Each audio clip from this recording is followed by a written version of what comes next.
নমস্কাৰ আপোনালোকক স্বাগতম জনাইছো আমাৰ শিক্ষামূলক ইউটিউব চেনেলটোলৈ Srimanta Sankaradeva university of health and GNM nursing 2024 বৰ্ষৰ যেহেতু ৰিজাল্ট আউট হ'ল তো সকলোৱে যেহেতু হোৱাটছআপ যোগে কমেন্ট যোগে বহুতো কোৱেশ্চন সুধি আছে কাট অফ কিমান যাব এবাৰ ফাৰ্ষ্ট ৰাউণ্ডৰ কাট অফ কিমান যাব পাৰে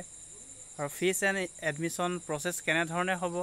আইঅচিএল ডিগবৈ দুলিয়াজান লগতে এনআৰএলৰ অনলাইন কেতিয়াৰ পৰা ষ্টাৰ্ট হ'ব কাউন্সেলিং ডেট কেতিয়া সিট ক্যাপাসিটি কিমান আছে আৰু ইম্পৰ্টেন্ট ডকুমেন্টস কি লাগিব সকলোৱে যেহেতু কোৱেশ্চন কৰি আছে আৰু বহুত ক্যান্ডিডেটে এতিয়াও তেওঁলোকৰ স্কোৰ কাৰ্ডখন চাব পৰা নাই বা ডাউনলোড কৰিব পৰা নাই কিয়নো যেহেতু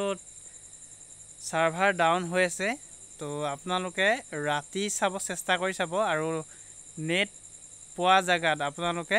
ৰিজাল্টটো চাবলৈ চেষ্টা কৰিব আৰু ৰিজাল্টটো পাই গ'ল নেক্সট স্টেপ কি হ'ব আপোনালোকক জনাবলৈ চেষ্টা কৰিম প্ৰথমে আপোনালোকক জনাও আমি আপোনালোকৰ সিট ক্যাপাসিটিৰ ওপৰত এটা ভিডিও দি দিছো হেতু ভিডিও যদি চোৱা নাই আপোনালোকে চাই ল'ব পাৰিব অসমত কিমানখন ইনষ্টিটিউট আছে বা তাৰ নাম বা সিট ক্যাপাসিটি কিমান আছে সকলোবোৰ আমি দি দিছো তো সেই ভিডিওটো চাব আপোনালোকে টোটাল পোষ্ট আছে আপোনালোকৰ 1260টা তো আপোনালোকে চাব পাৰে গোটেই ভিডিওটোত আমি এখন ইনষ্টিটিউটত কিমানটা কৈ পোষ্ট আছে বা সিট খালি আছে বা সিট আছে সকলোবোৰ আমি ডিটেইলছ জনাইছো আৰু এটা কথা কওঁ ফিজ এণ্ড এডমিশ্যন প্ৰচেছটো কেনে ধৰণে হ'ব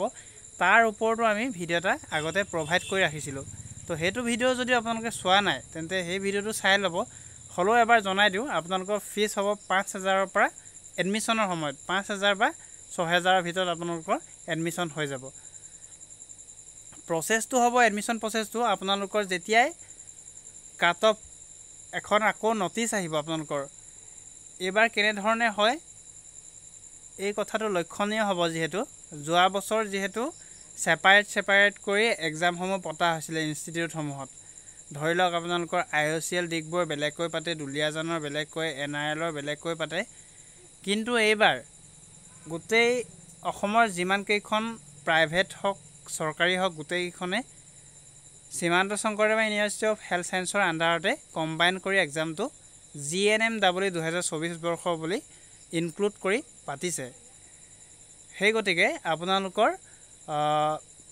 যেহেতু কাট অফটো হাই যাব গভৰ্ণমেণ্টত সিট পাবৰ বাবে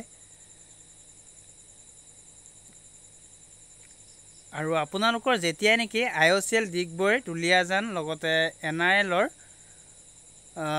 ৰেজিষ্ট্ৰেচন বা আপোনালোকৰ অনলাইন ষ্টাৰ্ট হয় মই আপোনালোকৰ ভিডিও যোগে এবাৰ দেখাই দিম আৰু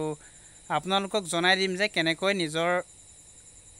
মোবাইলতে বা ল্যাপটপতে আপোনালোকে অনলাইনটো কৰিব পাৰিব কিন্তু বহুতৰে প্ৰবলেম হৈ যায় পিছত ডকুমেন্ট আপলোড কৰিব নোৱাৰে সেই গতিকে আমি আমাৰ টিমৰ মেম্বাৰৰ আপোনালোকক ফোন নাম্বাৰটো দি দিম আপোনালোকে যদি অনলাইনটো কৰিব বিচাৰে ঘৰত থাকি তো আপোনালোকে কেফে বা অনলাইন দোকানলৈ যাবলৈ প্ৰয়োজন নাই তো আমাৰ টিমৰ লগত যোগাযোগ কৰিব আপোনালোকৰ ডকুমেন্টখিনি পঠাই সম্পূৰ্ণ ঘৰতে বহি অনলাইনসমূহ কৰিব পাৰিব তো এই তিনিখনৰ বাবে বিশেষকৈ আইঅচিএল ডিগবৈ দুলিয়াজান আৰু এনআৰএল তাৰ বাবে যেহেতু আপোনালোকৰ অনলাইনসমূহ হ'ব তো তাৰ বাবে আমাৰ টিমক যোগাযোগ কৰিব পাৰে 7086697406 তো এইকেইটা কথা আপোনালোকক জনালো তো প্ৰথমে আপোনালোকৰ সিট ক্যাপাসিটিৰ ওপৰত কথা পাতিলো লগতে আপোনালোকৰ ফিজ ষ্ট্ৰাকচাৰ আৰু এডমিশ্যন প্ৰচেছটো আপোনালোকক জনাই দিলো আৰু কাউন্সেলিং ডেট কেতিয়া হ'ব কাউন্সেলিং ডেট অতি সোনকালে হ'ব প্ৰথমে নটিচ এখন আহিব নটিচখনত কি আহিব আপোনালোকৰ এতিয়াও ক'ব পৰা নাই কিয়নো আপোনালোকৰ কাউন্সেলিং হয় নে ডাইৰেক্ট আপোনালোকৰ কাট অফ মাৰি আপোনালোকৰ ৰেংক ওয়াইজ সিটসমূহ এলট কৰে নে হেতু লক্ষণীয় হ'ব যেহেতু আৰু আপোনালোকৰ ফাৰ্ষ্ট ৰাউণ্ড কাট অফ হ'ব আপোনালোকৰ 65 প্লাস মনৰ ৰাখিব 65 প্লাস অল ক্যাটাগৰীৰ বাবে কৈছো মই যেহেতু জুনে 65 প্লাস পাই আছে তেওঁলোকে ফাৰ্ষ্ট ৰাউণ্ডলৈ যাব পাৰিব বা আপোনালোকক মাতিব অলপ কম বেছ হ'ব পাৰে যেহেতু আমি এক্সপেক্টেড ইয়াতে আপোনালোকৰ ফাৰ্ষ্ট ৰাউণ্ড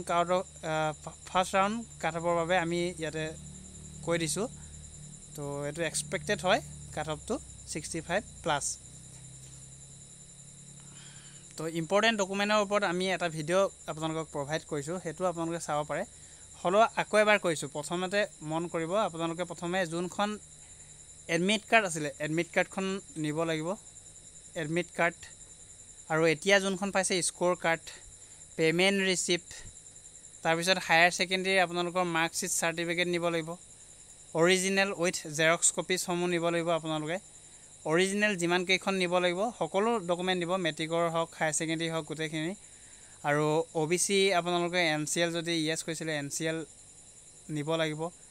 ইনকম চাৰ্টিফিকেট ৰেহাই পাবৰ বাবে আপোনালোকে নিব লাগিব। এতিয়াও সময় আছে, যদি আপোনালোকে NCL আৰু ইনকম উলিওৱা নাই, মই আগতে আপোনালোকক জনাইছিলোঁ যেতিয়া আমি ডকুমেণ্টৰ ওপৰত ভিডিঅ' বনাইছিলোঁ। তো তেতিয়াৰ পৰা যদি উলিওৱা নাই, এতিয়াও সময় আছে, আপোনালোকে সময় পাওঁতে উলিয়াই ৰাখিব, তেতিয়া আপোনালোকে বহুতো ৰেহাই পাব। আৰু আপোনালোকৰ যিহেতু তো ৰিচেণ্ট 4 কপি বা 5 কপি ফটো নিব লাগিব আপোনালোকৰ, যিহেতু ফটোকপি পাছপোৰ্ট ফটো নিব লাগিব আপোনালোকৰ নিজৰ, ৰিচেণ্ট নিলে ভাল হয় যিহেতু। আৰু আপোনালোকৰ বাকী ডকুমেণ্টখিনিৰ ওপৰত আমি ভিডিঅ' ডিটেইলছত জনোৱা হৈছে, সেইখিনি চাবলৈ নাপাহৰিব। আৰু কোনো ধৰণৰ যদি আপডেট আহে আমি চেনেলটোত আপোনালোকক জনাই দিবলৈ চেষ্টা কৰিম। সেইবাবে আপোনালোকে চেনেলটো ছাবস্ক্ৰাইব কৰি বেল আইকনটো দবাই অল নটিফিকেশ্যনটো দবাই ৰাখিব, যাতে আপোনালোকে মই যেতিয়াই ভিডিঅ'সমূহ প্ৰভাইড কৰোঁ তেতিয়া আপোনালোকে পোনপ্ৰথমে পাই যায় বা নটিফিকেশ্যনসমূহ পাই যায়। তো যদি নটিফিকেশ্যনসমূহ সময়মতে পাই যায় তেন্তে নিশ্চয়কৈ আপোনালোকে এটা ষ্টেপ আগবাঢ়ি থাকিব। যদিহে আপোনালোকে পিছত পায় তেন্তে আপোনালোকৰ যিহেতু লাষ্ট ডেটো গুচি যাব পাৰে, সেই গতিকে তো ডকুমেণ্টৰ ওপৰত ভিডিঅ'খিনি চাব, বিশেষকৈ সেইখিনি গোটাই ৰাখিব বা ৰেডি কৰি ৰাখিব। আৰু ফিজ ষ্ট্ৰাকচাৰৰ কথা আমি ডিটেইলছত কথা পাতিলোৱেই, আগৰ ভিডিঅ'সমূহতো জনাইছোঁ আৰু এতিয়াও আপোনালোক থুলমূলকৈ ব্যাখ্যা দি দিছোঁ। আৰু কাট অফটোৰ ওপৰতো ডিটেইলছত জনালোঁ। তো নেক্সট ষ্টেপ যেতিয়া ন'টিচ আহিব, কাউন্সেলিং ন'টিচ বা আপোনালোকৰ এটা ন'টিচ আহিব, সেইটো যেতিয়া আহিব আপোনালোকক জনাই দিবলৈ চেষ্টা কৰিম। বা ডাইৰেক্টলি আপোনালোকৰ কাউন্সেলিং নহয়, কাট অফ বেচিছত আপোনালোকৰ ছিটসমূহ এলট কৰি দিবও পাৰে। গভৰ্ণমেণ্টৰ কথা কৈছোঁ, যোনখিনি আপোনালোকৰ